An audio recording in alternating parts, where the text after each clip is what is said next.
ఓం హ్రీంకారాసనగద్భితానలసికాం సౌః క్లీం కళాం బిభ్రతీం సౌవర్ణాంబరధారిణీం వరసుదా ధౌతాం త్రినేత్రోజ్వలాం వందే పుస్తకపాశమంకుశధరాం స్రగ్భూషితాముజ్వలాం త్వాం గౌరీం త్రిపురాం పరాత్ ప్రకలాం శ్రీచక్ర సంచారిణి ఓం శ్రీ బెజవాడ కనకదుర్గాదేవ్యై నమః.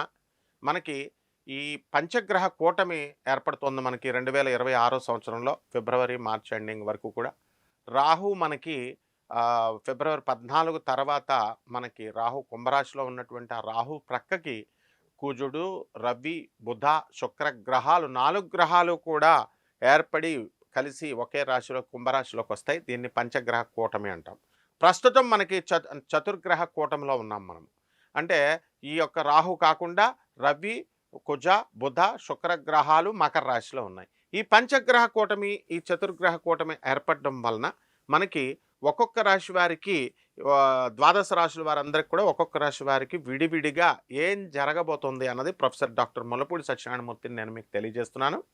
అయితే ఈ యొక్క పంచగ్రహ కూటమి అనగానే ఏమవుతుందంటే 5 గ్రహాలు నేను హెల్ప్ చేస్తానంటే నేను హెల్ప్ చేస్తానంటూ 5 గ్రహాలు 5 డిఫరెంట్ ఐడియాస్ ఇస్తూ ఉంటాయి. దానివల్ల ఏమవుతుంది, మామూలుగా అయితే ఒకళ్ళే ఉన్నారనుకోండి, ఒకళ్ళే వంట ఎలాగో అలా చేసేస్తాం. ఇద్దరు ఉండేసరికి డిఫరెంట్ అవుతుంది. కొంచెం ఉప్పు ఎక్కువని ఈయన ఏమంటాడు, ఆయన తక్కువ అంటాడు ఇట్లా. సో ఎప్పుడైతే ఇద్దరు, ముగ్గురు, నలుగురు, ఐదుగురు పెరిగిపోయారో మన యొక్క రాశి మీద ఫలితాలు అనేటటువంటివి మారిపోతాయి. సో దీన్ని too many cooks spoil the broth అన్నట్టుగా మనకి ఈ యొక్క ఐదుగురు కలిసి మనకి ఒక్కొక్క రాశి వారికి మేలు చేస్తాయి, ఒక్కొక్క రాశి వారికి హాని చేస్తాయి, ఒక్కొక్క రాశి వారికి న్యూట్రల్గా ఉంటాయి. ఈ విధంగా ద్వాదశ రాశుల వారికి ఒక్కొక్క రాశి వారికి ఏ విధంగా ఉంటుందో నేను చెప్తాను. వృశ్చిక రాశి, ఈ వృశ్చిక రాశి వారికి అందరికీ కూడా మనకి పంచగ్రహ కూటమి ప్రభావము, అంతేకాకుండా ఫిబ్రవరి 1 తర్వాత మీకు ఈ యొక్క శుక్ర మూఢమి అనేటటువంటిది పోతుంది. కాబట్టి వృశ్చిక రాశి వారికి కాస్త రిలీఫ్ రావడానికి అవకాశాలున్నాయి. అర్ధాష్టమ రాహుగ్రహ ప్రభావం వలన మానసికమైనటువంటి ఆలోచనలు ఎక్కువగా ఉంటాయి. చేసేటటువంటి పనిలో ఒత్తిడి ఎక్కువగా ఉంటుంది. కొత్తగా ఉద్యోగంలో చేరతారు, కానీ ఆ వర్క్ ప్రెషర్ని చూసి గవర్నమెంట్ ఉద్యోగమే వదులుకొని ఆర్మీ నుంచి వచ్చేసినటువంటి వాళ్ళని చాలామందిని చూసాం. అలాగే group D railway gangman కింద చేరినటువంటి వాళ్ళు, డిగ్రీ చదివినటువంటి వాళ్ళని పట్టాలు మోయమనేసరికి రెండో రోజునే పారిపోయినటువంటి వాళ్ళని కూడా చూసాం.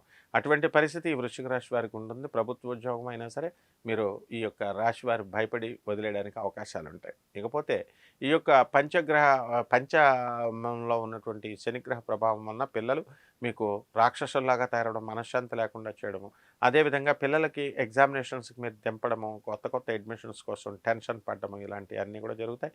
అలాగే కేతు గ్రహము మరి ఈ యొక్క సింహరాశిలో ఉన్న కారణంగా ఉద్యోగంలో కొంత ప్రెషర్ అనేటటువంటిది ఎక్కువ ఉంటుంది.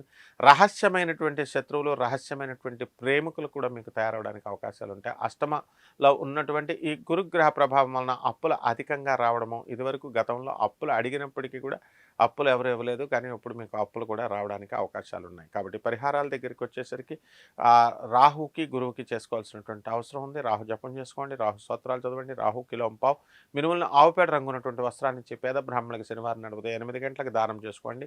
గురు జపం చేయండి, గురు స్తోత్రాలు చదవండి, గురువుకి కిలోంపావు శనగల్ని పసుపు రంగు వస్త్రాన్ని ఇచ్చి పేద బ్రాహ్మణుడికి గురువారం నడుపుతే 7 గంటలకి దానం చేసుకోండి. దశ మహావిద్యాల్లో ఒకటైనటువంటి తారా అమ్మవారి యొక్క హోమాన్ని, తారా అమ్మవారి యొక్క పూజల నుంచి మంత్ర జపాన్ని మీరు చేసుకోవడం ద్వారా బ్రహ్మాండంగా ఉంటుంది. శుభమస్తు.